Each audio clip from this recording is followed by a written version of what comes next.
bien, ce serait déjà en amont de pouvoir changer le système scolaire afin qu'il puisse vraiment être adapté pour tous les jeunes, tous les élèves.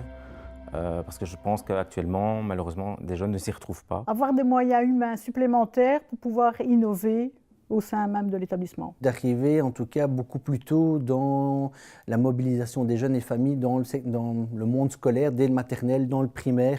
Je pense que ça peut aider pour la réussite des jeunes dans le secondaire. Je rendrai l'école encore plus agréable et donc j'essayerai de sortir encore plus du scolaire, autant que possible, faire vraiment que l'école devienne un véritable lieu de vie pour les jeunes, un lieu d'épanouissement, plus qu'un lieu de formation. Donner du temps aux professeurs dans leurs horaires, donc on va dire entre 8h et 16h, pour se réunir, pour pouvoir échanger. Parvenir à être présent dans des espaces qu'on appelle des espaces intermédiaires, c'est-à-dire où là, il n'y a pas du scolaire.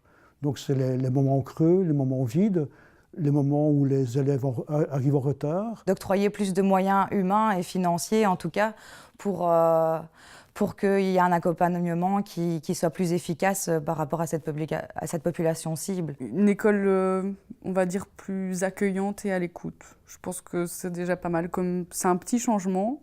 Bon, certains le font déjà très bien, mais je pense que le fait qu'un élève se sente déjà bien dans son école, voilà, je crois que ça favorise l'accrochage scolaire et c'est quelque chose que tout le monde peut mettre en place sans moyens forcément énormes. Prévoir du temps pour les équipes enseignantes pour qu'elles puissent collaborer avec l'extérieur. Je crois que dans le pacte scolaire, il est question toutes les 6 semaines, d'avoir une semaine plutôt orientée vers des choses vers l'extérieur.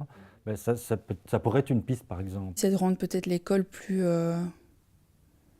sympa, entre guillemets, enfin, rajouter des choses plus de l'ordre de l'extrascolaire dans l'école, mais vraiment qui rattachent le jeune à l'école, donc qui se passe dans un contexte scolaire, mais qui amène quelque chose de positif, en fait. Développer les uns les autres à une sorte d'intelligence collective et émotionnelle aussi.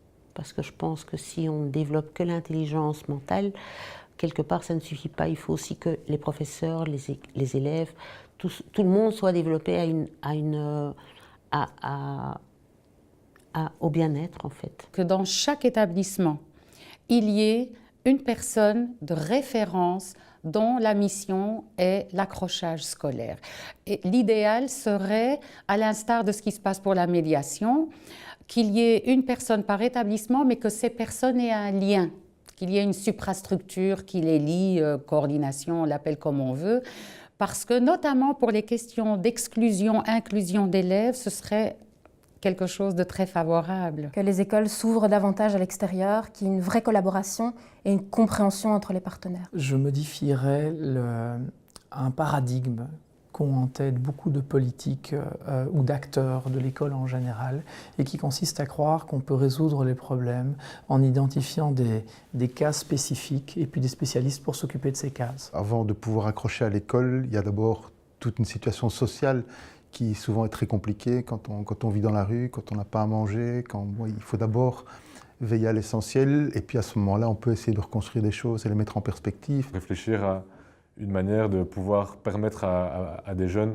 en dehors des SAS qui existent déjà, les services d'accrochage scolaire, réfléchir à des modules qui permettent à ces jeunes de vivre autre chose, même s'ils sont mineurs, parce que voilà, c'est clair qu'il y a des profils pour lesquels l'acharnement ne rime pas à grand-chose au niveau de leur scolarité. Laisser aux écoles le choix de la forme, mais imposer à l'intérieur des écoles des rencontres entre enseignants et enseignés, avec un thème qui est « Que faisons-nous ensemble sous le même toit ?» Quel est le sens de notre présence ici? S'il pouvait y avoir une cellule AcroJump dans chaque école, je pense qu'institutionnellement, ce serait vraiment très bon pour le décrochage scolaire. Si on devait changer quelque chose, ce serait vraiment réintroduire plus de bienveillance dans le discours qu'on adresse à celui qui est réputé décrocheur. Pour moi, ce serait de donner plus de place à l'expression des jeunes, mais pas